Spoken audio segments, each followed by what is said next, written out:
Hello dear student, उम्मीद है आप सब अच्छे से होंगे और अपनी पढ़ाई भी अच्छे से कर रहे होंगे। बहुत सारे बच्चों ने कमेंट किया था कि आपने सभी विषयों के जो है इम्पोर्टेंट क्वेश्चन की सीरीज़ अपने चैनल पर अपलोड की हैं, सिर्फ संस्कृत का आपने अपलोड नहीं किया है, तो उसको भी डाल दीजिए। तो देखिए, अब ज़्यादा समय तो है नहीं, मैं थोड़ा सा दूसरे कामों में व्यस्त था, इस वजह से वीडियो नहीं आ सकी। तो देन एंड देयर बात यह है कि अब आपको जो है अपना रिवीज़न सिर्फ करना है, क्योंकि कल आपको पेपर लिखने के लिए जाना है। और कुछ बातों का ध्यान रखिए, अभी भी पूरी रात बाकी है, सुबह का वक्त बाकी है, तो आप आराम से प्रिपेयर करके अपने एग्ज़ाम को फोड़ के आ सकते हैं, यानी आप पेपर निकाल सकते हैं अच्छे तरीके से। ठीक है, तो मैंने 4 जो हैं मॉडल पेपर के सेट टेलीग्राम चैनल में शेयर किया हुआ है, वहाँ से आप उनको ज़रूर देख लीजिए। और जो बातें मैं इस वीडियो में बताऊँगा, अगर आप देख रहे हैं, सुन रहे हैं, तो उसको ज़रूर फॉलो कीजिए। तो अगर आपका संस्कृत में बिल्कुल भी प्रिपरेशन नहीं है, तो भी आप अच्छे नंबर लेकर के संस्कृत में निकल सकते हैं।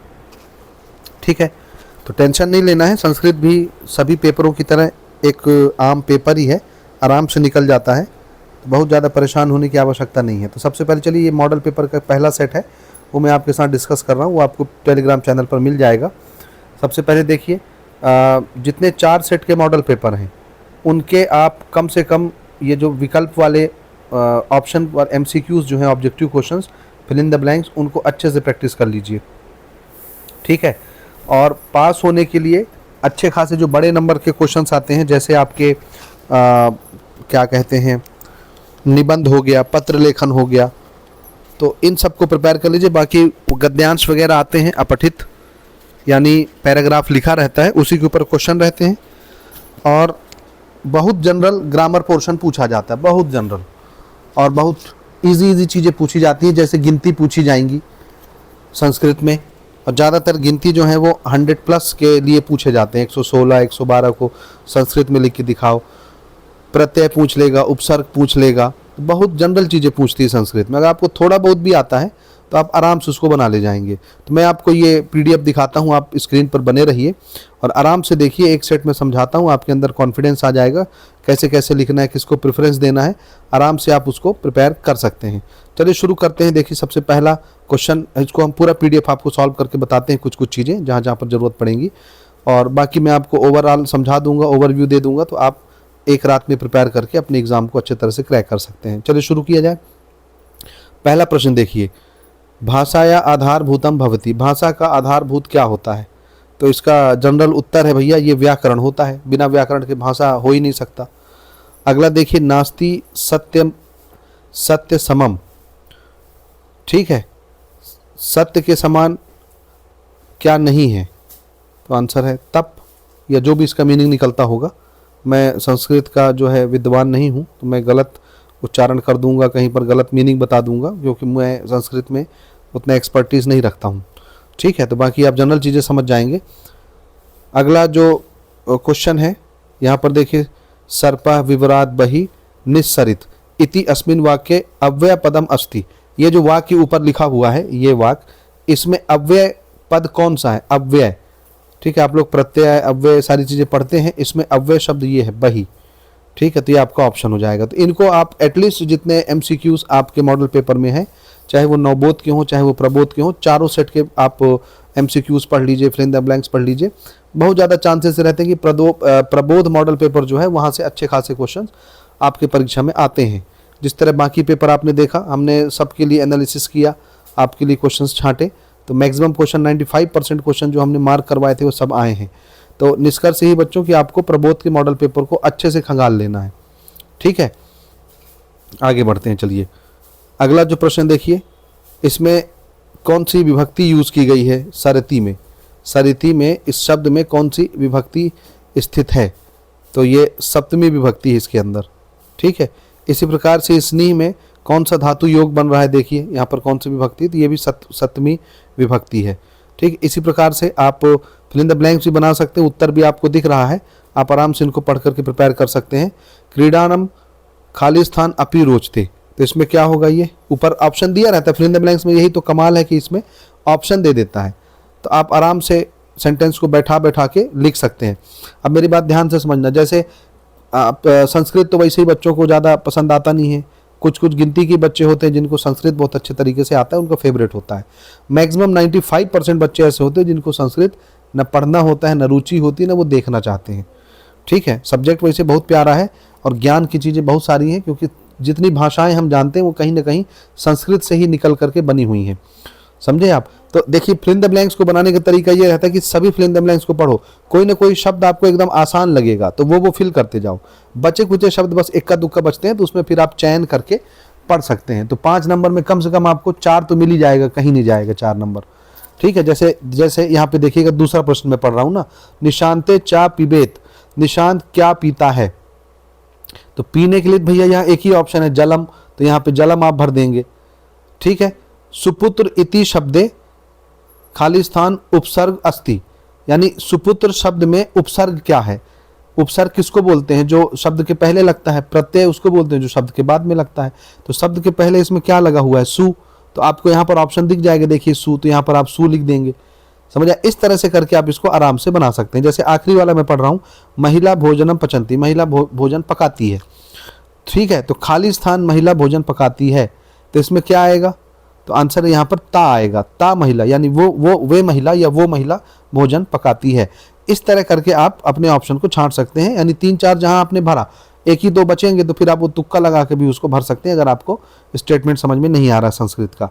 आई बात समझ में? तो इस तरह करके आप धैर्य रख के बनाइए, आराम से बनेगा। इसी प्रकार से जोड़ी बनाओ, देख लो, आराम से आप इसका जोड़ी बना सकते हैं। मैं इसका जोड़ी बना के नहीं दिखाऊंगा, मैं PDF भेज दूंगा, पढ़ के जाना है बच्चों इसको। यानी मेन फोकस आपको बड़े नंबरों के लिए करना है। तो देखो भाई, ये ऑब्जेक्टिव वाले जो प्रश्न रहते हैं 15 नंबर देते हैं, इनसे बड़ा तो कुछ है ही नहीं है। ऑब्जेक्टिव से बड़ा दूसरा कोई प्रश्न नहीं है, 15 नंबर सीधा ये देते हैं। तो इनको नहीं छोड़ना है, आप इनकी जोड़ी खुद से बना सकते हैं। मैं अब इसको नहीं पढ़ रहा हूँ, आप आराम से इसको पढ़ के बना लीजिए। ठीक है, अब देखो 2 नंबर का एक सवाल यहाँ पूछा जाता है संस्कृत में, बहुत मजे के साथ, और एकदम आराम से बन जाता है। थोड़ा सा अगर आप प्रैक्टिस करोगे, ये अंक जो होता है ना संस्कृत भाषा में लिखने के लिए पूछा जाता है। जैसे हमेशा 100 से प्लस अंकों को ही पूछा जाएगा, ज़्यादातर आता है, हमने देखा है। 116 को क्या बोलते हैं, 133 को क्या बोलते हैं, तो इनको रट लो। इनके नियम आप संस्कृत में पढ़े होंगे, मैं यहाँ नियम नहीं बताऊंगा, बाकी आपको गिनती आनी चाहिए। तो 2 नंबर आपको ये देखे जाएगा। और ये देखो, प्रश्न बैंक के अंदर है, ये मॉडल पेपर के अंदर है, तो इन प्रश्नों की आने की संभावना भी बढ़ जाती है, तो इनको आपको नहीं छोड़ना है। ठीक, इसी प्रकार से आगे बढ़ते हैं, ये पढ़ लीजिएगा। 116 को क्या बोलते हैं? सोर शाधिकम शतम। ठीक है, ये शब्द बड़े खतरनाक होते हैं, मैं पढ़ तो लूँगा, लेकिन थोड़ा सा, मैं काफ़ी समय हो गया संस्कृत छोड़े। जब अपन 10वीं में पढ़ते थे, यानी मैं अपनी बात कर रहा हूँ, तो उस समय संस्कृत काफ़ी मेरा फेवरेट सब्जेक्ट था और हमेशा मैं टॉप पे रहता था संस्कृत में। लेकिन अब तो काफ़ी साल हो गए इसको छोड़े हुए, तो मेरी प्रैक्टिस से बाहर है, इसलिए मैं बहुत ज़्यादा शब्द पढ़ूंगा नहीं आप बाद में हंसने लगेंगे कि आपने ऐसा पढ़ दिया वैसा पढ़ दिया। ठीक है, आगे देखिए प्रश्न यहाँ पर ना 2 नंबर के लिए अगला प्रश्न क्या आता है? अधोलिखित वाक्य द्वयस्य रेखांकित पदयों संधि विच्छेदम कृत्वा संधि नाम लिखता। यानी नीचे कुछ वाक्य दिए हुए हैं, उसमें आपको संधि विच्छेद करके संधि का नाम लिखना है। यहाँ पे जहाँ पे अंडरलाइन किया गया है ना, हर पूरे स्टेटमेंट का नहीं, जहाँ पे अंडरलाइन किया गया है। ठीक है, तो देखिए जैसे शरीरेषु नूतनम रक्तम संचरित। ठीक, तो इसमें नूतनम रक्तम में अंडरलाइन किया गया, मतलब इसी का आपको संधि विच्छेद करना है। और संधि आप 10वीं उसमें हिंदी में भी पढ़ते हो, संस्कृत में भी पढ़ते हो, बहुत आसान चीज़ है संधि विच्छेद करना। तो अगर हिंदी के भी संधि विच्छेद के नियम आपको आते हैं तो आपका 50-60% काम तो यहाँ चल जाएगा, कोई दिक्कत नहीं होगा। तो आप थोड़ा सा संधि आप देख लीजिए, यहाँ पर पढ़ लीजिए। ठीक है, तो प्रैक्टिस करेंगे बन जाएगा। ठीक है, आगे बढ़ते हैं, चलिए। और कुछ बहुत इजी शब्द आते हैं, जैसे प्रत्यय, यहाँ पर अलग करने के लिए क्वेश्चन आ गया। प्रत्यय तो आप आराम से अलग कर लोगे। 2 नंबर का सवाल प्रत्यय के लिए भी आता है, उपसर्ग के लिए भी आ सकते हैं। ग्रामर पोर्शन चल रहा है बेटा, याद रखना है ना। तो जैसे प्रत्यय यहाँ पर अलग करना है। ठीक है, तो यहाँ वही चीज है जहाँ पर अंडरलाइन लगा रहेगा, पूरे स्टेटमेंट में आपको काम नहीं करना, सिर्फ जिस शब्द के नीचे अंडरलाइन लगा हुआ है उसका प्रत्यय अलग करना। जैसे गत्वा, तो गत्वा के लिए गम धन कत्वा। ठीक है, अलग अलग कर दिया हमने दोनों को। ठीक है, यानी 2 शब्द अलग अलग हम कर देंगे, प्रत्यय अलग कर देंगे, बाकी बचा कुछ शब्द अलग कर देंगे। महत्वम में महत धनत्व। ठीक है, प्रत्यय जो बाद में लगता है।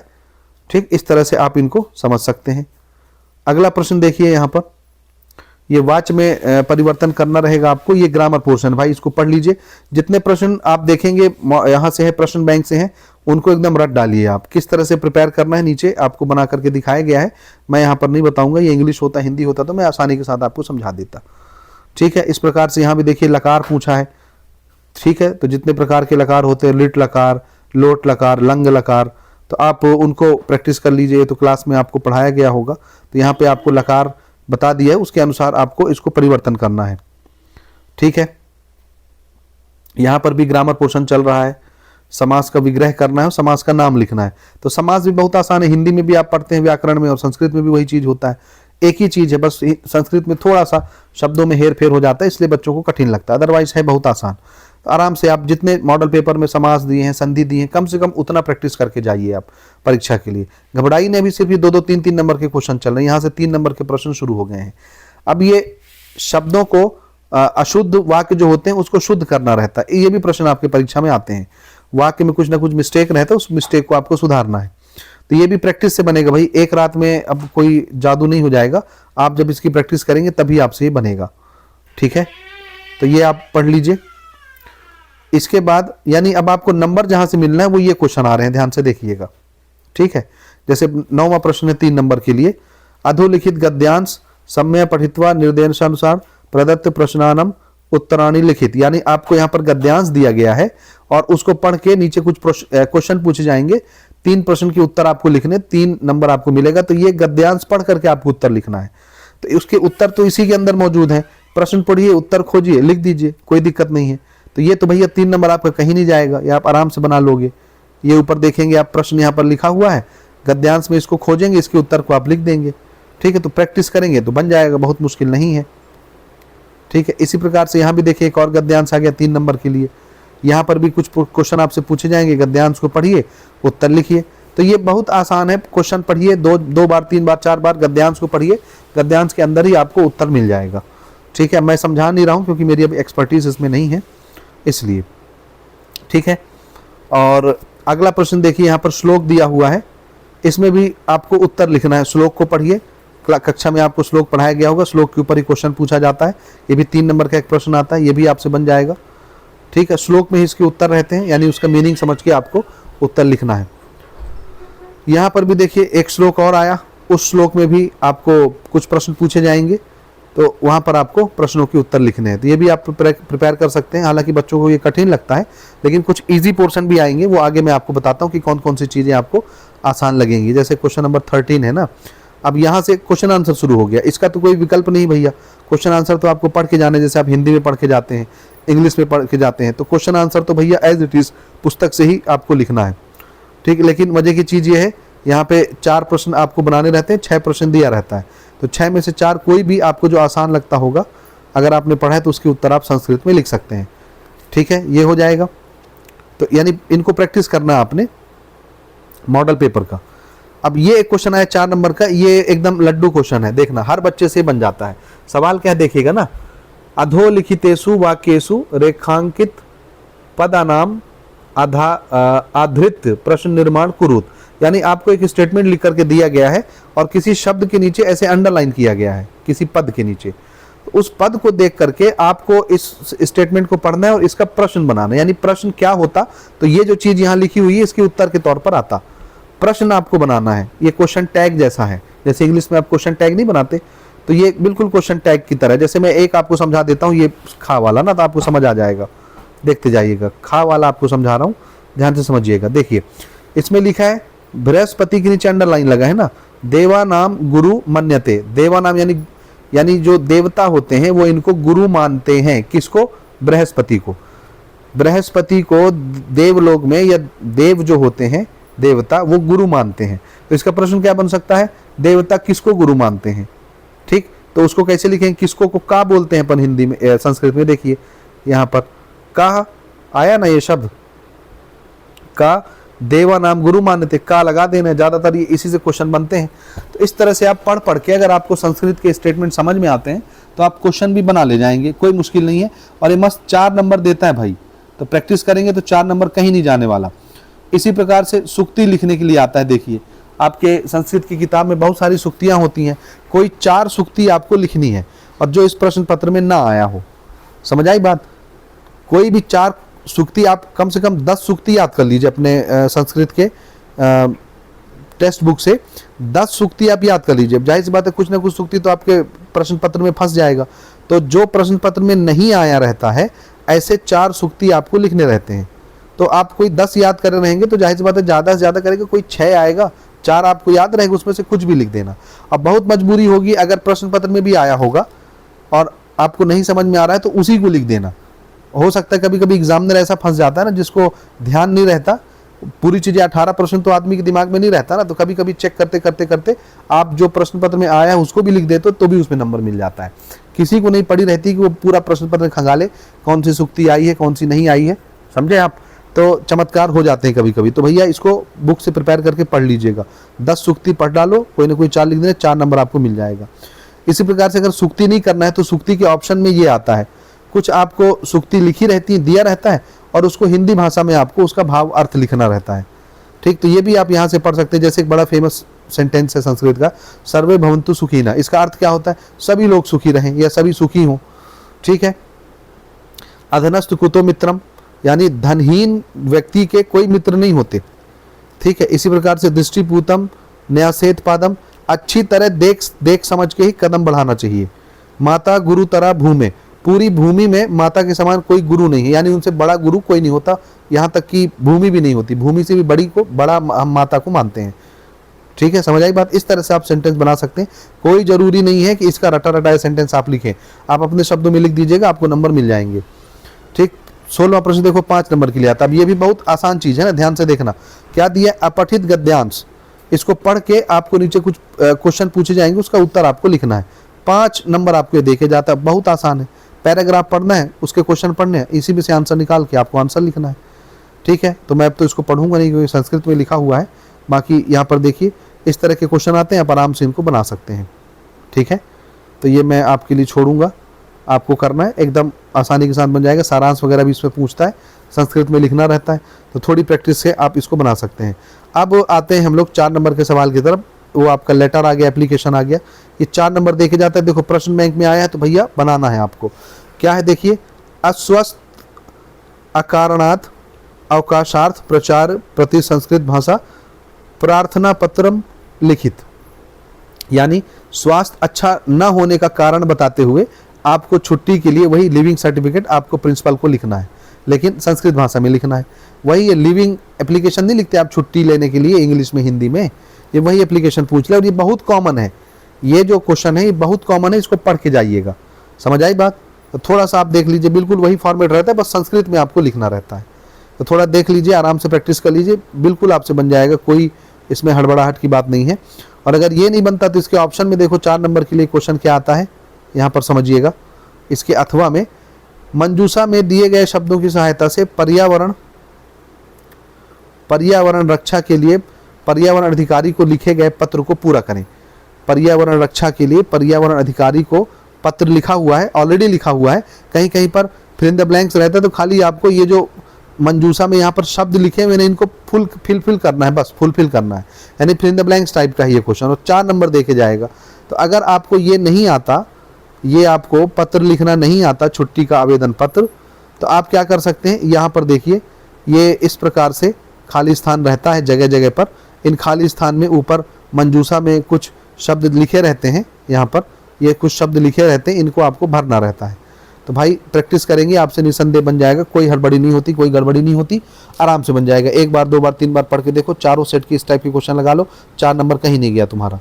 तो ये भैया जरूर आप प्रैक्टिस कर लेना। इसी प्रकार से देखो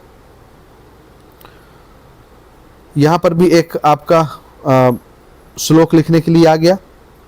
ठीक है, तो श्लोक आप प्रैक्टिस करिए, श्लोक भी लिखने के लिए आता है, 2 श्लोक लिखवाता है, 4 नंबर देता है आपको। ठीक है, तो कोई भी 4-6 श्लोक आप पढ़ लो संस्कृत से। ठीक है, इसी प्रकार से यहाँ पर भी दे दिया पद पूर्ति करना आपको। ठीक है, वो यानी श्लोक टाइप का देता है, कुछ खाली स्थान दे देता है, तो अगर आपको ये श्लोक याद है तो आप इसकी पद को पूर्ण कर सकते हैं। तो ये भी आता है, लेकिन इसके लिए आपको श्लोक याद करना पड़ेगा। ठीक है, अब आते हैं हम लोग निबंध पर, जो सीधा 6 नंबर आपको देखे जाता है। तो आप पूछेंगे कौन कौन सा निबंध पढ़ना है, बहुत सारे निबंध हैं।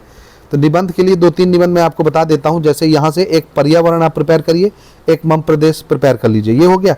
एक महाकवि कालिदास प्रिपेयर कर लेना। 3 निबंध आप पढ़ लो, कोई ना कोई यहाँ से आपको मिल जाएगा। इक्का दुक्का और है, जैसे सदाचार वगैरह है, तो सदाचार का एक निबंध प्रिपेयर कर लो, आपको दूसरे सेट में मिल जाएगा।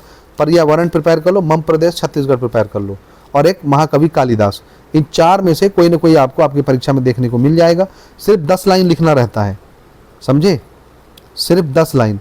द्वादश, दसई को बोलते हैं ना कि 12 को बोलते हैं, देख लेना, वैसे 10 लाइन होना या 12 लाइन भी लिखना है। द्वादश अगर 12 को बोलते होंगे, द्वादश 12 को कहते हैं शायद ना, देख लेना। तो 12 लाइन भी लिखना है तो कोई ज़्यादा नहीं है जी, आप आराम से अपने से ही बना के लिख सकते हो। पर संस्कृत कैसे बनाओगे, आप पंडित थोड़ी ना हो, है ना, तो थोड़े सा रटना पड़ेगा भाई, कोई दूसरा उपाय नहीं है। पढ़ लो, 12 लाइन लिखना रहता है, 10 या 12 लाइन, 10 भी लिख दोगे तो भी चलेगा, कोई वो नहीं है, उसी को तोड़ मोड़ के आप 10 पॉइंट बना सकते हैं। तो मैंने यहाँ पर बता दिया आपको क्या क्या पढ़ना है। पर्यावरण का एक निबंध प्रिपेयर करिए, महाकवि कालिदास प्रिपेयर करिए, मम प्रदेश छत्तीसगढ़ प्रिपेयर करिए, एक सदाचार प्रिपेयर कर लीजिए। चारों सदाबहार आपके निबंध हैं, कुछ ना कुछ आपको परीक्षा में मिल जाएगा। तो इस वीडियो में फ़िलहाल इतना ही है, तो आप इसको प्रिपेयर करिए। मिलते हैं अपन अगली वीडियो में।